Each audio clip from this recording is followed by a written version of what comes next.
In the shifting void between the known and the unutterable, where silicon minds dream of forgotten horrors, the abyss stirs. Welcome to AI Lovecraft, where machine intelligence weaves eldritch tales beyond mortal comprehension. Listen if you dare. Some things are not meant to be known. Please like, subscribe, leave a comment. Now let's get into today's story. The Strange High House in the Mist by H.P. Lovecraft. In the morning, mist comes up from the sea by the cliffs beyond Kingsport. White and feathery it comes from the deep to its brothers the clouds, full of dreams of dank pastures and caves of Leviathan. And later, in still summer rains on the steep roofs of poets, the clouds scatter bits of those dreams, that men shall not live without rumor of old, strange secrets, and wonders that planets tell planets alone in the night. When tales fly thick in the grottos of Tritons, and conches and seaweed cities blow wild tunes learned from the elder ones, then great eager mists flock to heaven, laden with lore, and oceanward eyes on the rocks see only a mystic whiteness, as if the cliff's rim were the rim of all earth, and the solemn bells of buoys tolled free in the ether of fairy. Now north of archaic Kingsport the crags climb lofty and curious, terrace on terrace, till the northernmost hangs in the sky like a gray, frozen wind cloud. Alone it is, a bleak point jutting in limitless space, for there the coast turns sharp where the great Miskatonic pours out of the plains past Arkham, bringing woodland legends and little quaint memories of New England's hills. The sea folk in Kingsport look up at the cliff, as other sea folk look up at the pole star, and time the night's watches by the way it hides, or shews the great bear, Cassiopeia, and the dragon. Among them it is one with the firmament, and truly it is hidden from them when the mist hides the stars or the sun. Some of the cliffs they love, as that whose grotesque profile they call Father Neptune, or that whose pillared steps they term the Causeway. But this one they fear because it is so near the sky. The Portuguese sailors coming in from a voyage cross themselves when they first see it, and the old Yankees believe it would be much graver matter than death to climb it, if indeed that were possible.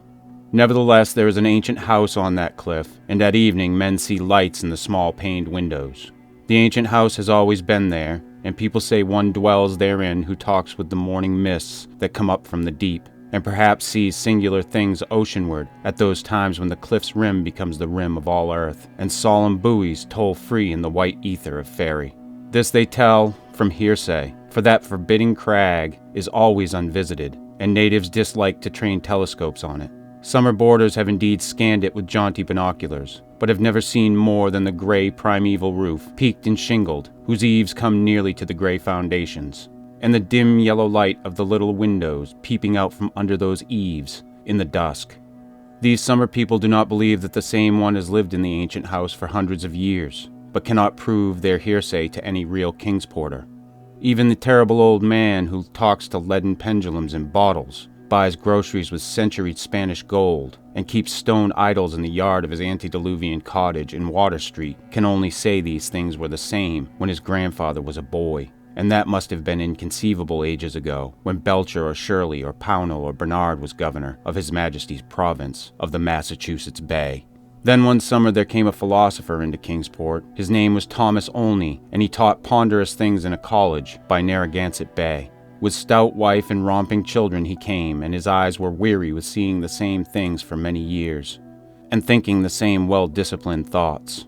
He looked at the mists from the diadem of Father Neptune, and tried to walk into their white world of mystery along the tightened steps of the Causeway.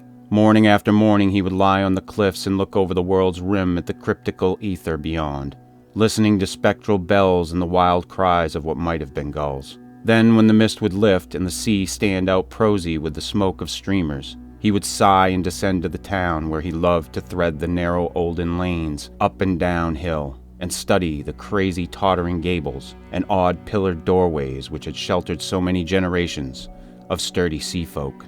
And he even talked with the terrible old man who was not fond of strangers, and was invited into his fearsomely archaic cottage where low ceilings and wormy paneling hear the echoes of disquieting soliloquies in the dark small hours. Of course it was inevitable that Olney should mark the gray unvisited cottage in the sky, or that sinister northward crag which is one of the mists in the firmament. Always over Kingsport it hung, and always its mystery sounded in whispers through Kingsport's crooked alleys. The terrible old man wheezed a tale that his father had told him, of lightning that shot one night up from the peaked cottage to the clouds of higher heaven, and Granny Orne, whose tiny gambrel-roofed abode in Ship Street is all covered with moss and ivy, croaked over something her grandmother had heard at second hand, about shapes that flapped out of eastern mist straight into the narrow single door of that unreachable place. For the door is set close to the edge of the crag toward the ocean, and glimpsed only from ships at sea. At length, being avid for new strange things and held back by neither the Kingsporter's fear nor the summer's boarder's usual indolence, Olney made a very terrible resolve. Despite a conservative training, or because of it, for humdrum lives breed wistful longings of the unknown, he swore a great oath to scale that avoided northern cliff and visit the abnormally antique gray cottage in the sky. Very plausibly, his saner self argued that the place must be tenanted by people who reached it from inland along the easier ridge beside the Miskatonic's estuary. Probably they traded in Arkham, knowing how little Kingsport liked their habitation, or perhaps being unable to climb down the cliff on the Kingsport side. Olney walked up along the lesser cliffs to where the crag leaped insolently up to consort with the celestial things, and became very sure that no human feet could mount it or descend it on that beetling southern slope. East and north it rose, thousands of feet vertically from the water, so only the western side inland and toward Arkham remained. On early morning in August, Olney set out to find a path to the inaccessible pinnacle. He worked northwest along pleasant back roads past Hooper's Pond and the old brick powder house to where the pastures slope up to the ridge above the Miskatonic and give a lovely vista of Arkham's white Georgian steeples across the leagues of river and meadow. Here he found a shady road to Arkham, but no trail at all in the seaward direction he wished. Woods and fields crowded up to the high bank of the river's mouth, and bore not a sign of man's presence. Not even a stone wall or straying cow, but only the tall grass and giant trees and tangles of briars that the first Indian might have seen. As he climbed slowly east, higher and higher above the estuary on his left and nearer the sea, he found the way growing in difficulty till he wondered however the dwellers in that disliked place managed to reach the world outside, and whether they came often to market in Arkham. Then the trees thinned, and far below him on his right he saw the hills and the antique roofs and spires of Kingsport. Even Central Hill was a dwarf from this height, and he could just make out the ancient graveyard by the Congregational Hospital, beneath which rumor said some terrible caves or burrows lurked. Ahead lay sparse grass and scrub blueberry bushes, and beyond them the naked rock of the crag and the thin peak of the dreaded gray cottage. Now the ridge narrowed and only grew dizzy at his loneliness in the sky. South of him the frightful precipice above Kingsport, north of him the vertical drop of nearly a mile to the river's mouth. Suddenly a great chasm opened before him 10 feet deep, so that he had to let himself down by his hands and drop to a slanting floor, and then crawl perilously up a natural defile in the opposite wall. So this was the way the folk of the uncanny house journeyed betwixt earth and sky. When he climbed out of the chasm, a morning mist was gathering, but he clearly saw the lofty and unhallowed cottage ahead, walls as gray as the rock, and high peaks standing bold against the milky white of the seaward vapors. And he perceived that there was no door in this landward end, but only a couple of small lattice windows with dingy bull's-eye panes, leaded in 17th century fashion. All around him was cloud and chaos, and he could see nothing below but the whiteness of illimitable space. He was alone in the sky with this queer and very disturbing house, and when he sidled around to the front and saw the wall stood flush with the cliff's edge, so that the single narrow door was not to be reached save from the empty ether, he felt a distinct terror that altitude could not wholly explain. And it was very odd that the shingles so worm-eaten could survive, or bricks so crumbled still form a standing chimney. As the mist thickened, Olney crept around to the windows on the north and west and south sides, trying them, but finding them all locked. He was vaguely glad that they were locked, because the more he saw of that house, the less he wished to get in. Then a sound halted him. He heard a lock rattle and a bolt shoot, and a long creaking follow as if a heavy door were slowly and cautiously opened. This was on the oceanward side that he could not see, where the narrow portal opened on blank space, thousands of feet in the misty sky above the waves. Then there was heavy, deliberate tramping in the cottage, and Olney heard the windows opening first on the north side opposite him, and then on the west just around the corner. Next would come the south windows, under the great low eaves on the side where he stood. and it must be said that he was more than uncomfortable as he thought of the detestable house on one side and the vacancy of upper air on the other. When a fumbling came in the nearer casements, he crept around to the west again, flattening himself against the wall beside the now opened windows. It was plain that the owner had come home, but he had not come from the land, nor any balloon or airship that could be imagined. Steps sounded again, and Olney edged round to the north. But before he could find a haven, a voice called softly, and he knew he must confront his host. Stuck out of a west window was a great black-bearded face whose eyes shone phosphorescently with the imprint of unheard-of sights. But the voice was gentle and of a quaint olden kind, so that Olney did not shudder when a brown hand reached out to help him over the sill and into that low room of black oak wainscots and carved Tudor furnishings. The man was clad in very ancient garments and had about him an unplaceable nimbus of sea lore and dreams of tall galleons. Olney does not recall many of the wonders he told, or even who he was, but says that he was strange and kindly and filled with the magic of unfathomed voids of time and space. The small room seemed green with a dim aqueous light, and Olney saw that the far windows to the east were not open, but shut against the misty ether with dull thick panes like the bottoms of old bottles. The bearded host seemed young, yet looked out of eyes steeped in the elder mysteries, and from the tales of marvelous ancient things he related, it must be guessed that the village folk were right in saying he had communed with the mists of the sea and the clouds of the sky ever since there was any village to watch his taciturn dwelling from the plain below. And the day wore on, and still only listened to rumors of old times and far places, and heard how the kings of Atlantis fought with the slippery blasphemies that wriggled out of rifts in the ocean's floor, and how the pillared and weedy temple of Poseidonus is still glimpsed at midnight by lost ships, who know by its sight that they are lost. Years of the Titans were recalled, but the host grew timid when he spoke of the dim first age of chaos before the gods or even the elder ones were born. And when only the other gods came to dance on the peak of Hatheg Kla in the stony desert near Ulthar, beyond the river sky, it was at this point that there came a knocking on the door, that ancient door of nail-studded oak beyond which lay only the abyss of white cloud. Olney started in fright, but the bearded man motioned him to be still, and tiptoed to the door to look out through a very small peephole. What he saw he did not like, so he pressed his fingers to his lips, and tiptoed around to shut and lock all the windows before returning to the ancient settle beside his guest. Then Olney saw lingering against the translucent squares of each of the little dim windows in succession a queer, black outline as the caller moved inquisitively about before leaving, and he was glad his host had not answered the knocking. For there are strange objects in the great abyss, and the seeker of dreams must take care not to stir up or meet the wrong ones. Then the shadows began to gather, first little furtive ones under the table, and then bolder ones in the dark paneled corners, and the bearded man made enigmatical gestures of prayer, and lit tall candles in curiously wrought brass candlesticks. Frequently he would glance at the door as if he expected someone, and at length his glance seemed answered by a singular rapping which must have followed some very ancient and secret code. This time he did not even glance through the peephole, but swung the great oak bar and shot the bolt, unlatching the heavy door and flinging it wide to the stars and the mist.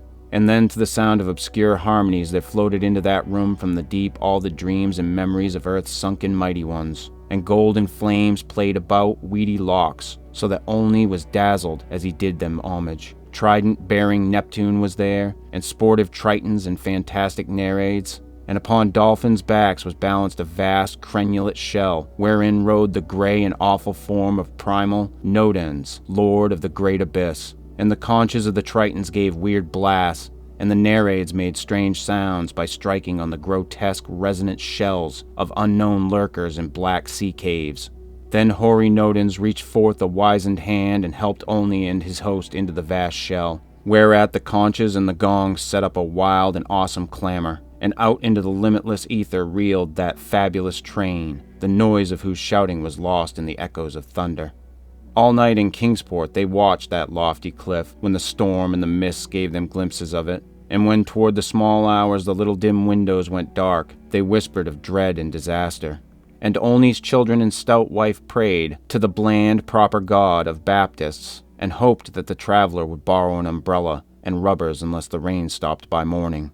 Then dawn swam, dripping and mist-wreathed out of the sea, and the buoys tolled solemn in vortices of white ether, and at noon elfin horns rang over the ocean as Olney, dry and light-footed, climbed down from the cliffs to antique Kingsport with the look of far places in his eyes.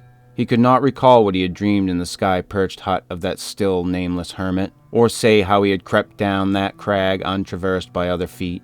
Nor could he talk of these matters at all save with the terrible old man, who afterward mumbled queer things in his long white beard, vowing that the man who came down from the crag was not wholly the man who went up, and that somewhere under that grey peaked roof, or amidst inconceivable reaches of that sinister white mist, there lingered still the lost spirit of him who was Thomas Olney. And ever since that hour, through dull dragging years of greyness and weariness, the philosopher has laboured and eaten and slept and done uncomplaining the suitable deeds of a citizen. Nor any more does he long for the magic of farther hills, or sigh for secrets that peer like green reefs from a bottomless sea. The sameness of his days no longer gives him sorrow, and well-disciplined thoughts have grown enough for his imagination. His good wife waxes stouter, and his children older and prosier and more useful, and he never fails to smile correctly with pride when the occasion calls for it. In his glance there is not any restless light, and if he ever listens for solemn bells or far elfin horns, it is only at night when old dreams are wandering. He has never seen Kingsport again, for his family disliked the funny old houses, and complained that the drains were impossibly bad. They have a trim bungalow now at Bristol Highlands, where no tall crags tower, and the neighbours are urban and modern. But in Kingsport strange tales are abroad, and even the terrible old man admits a thing untold by his grandfather. For now, when the wind sweeps boisterous out of the north, past the high ancient house that is one with the firmament, there is broken at last that ominous brooding silence ever before the bane of Kingsport's maritime cotters. And old folk tell of pleasing voices heard singing there, and of laughter that swells with joys beyond earth's joys, and say that at evening the little low windows are brighter than formerly. They say too that the fierce aurora comes oftener to that spot, shining blue in the north with visions of frozen worlds, while the crag and the cottage hang black and fantastic against wild corsations. And the mists of the dawn are thicker, and sailors are not quite so sure that all the muffled seaward ringing is that of the solemn buoys. Worst of all, though, is the shriveling old fears in the hearts of Kingsport's young men, who grow prone to listen at night to the north wind's faint, distant sounds. They swear no harm or pain can inhabit the high-peaked cottage, for in the new voices, gladness beats, and with them the tinkle of laughter and music. What tales the sea mists may bring to that haunted and northernmost pinnacle they do not know, but they long to extract some hint of the wonders that knock at the cliff-yawning door when clouds are thickest, and patriarchs dread lest some day, one by one, they seek out that inaccessible peak in the sky and learn what centuried secrets hide beneath the steep shingled roof, which is part of the rocks and the stars and the ancient fears of Kingsport. That those venturesome youths will come back they do not doubt, but they think a light may be gone from their eyes and a will from their hearts. And they do not wish quaint Kingsport with its climbing lanes and archaic gables to drag listless down the years, while voice by voice the laughing chorus grows stronger and wilder in that unknown and terrible eyrie where mists and the dreams of mists stop to rest on their way from the sea to the skies.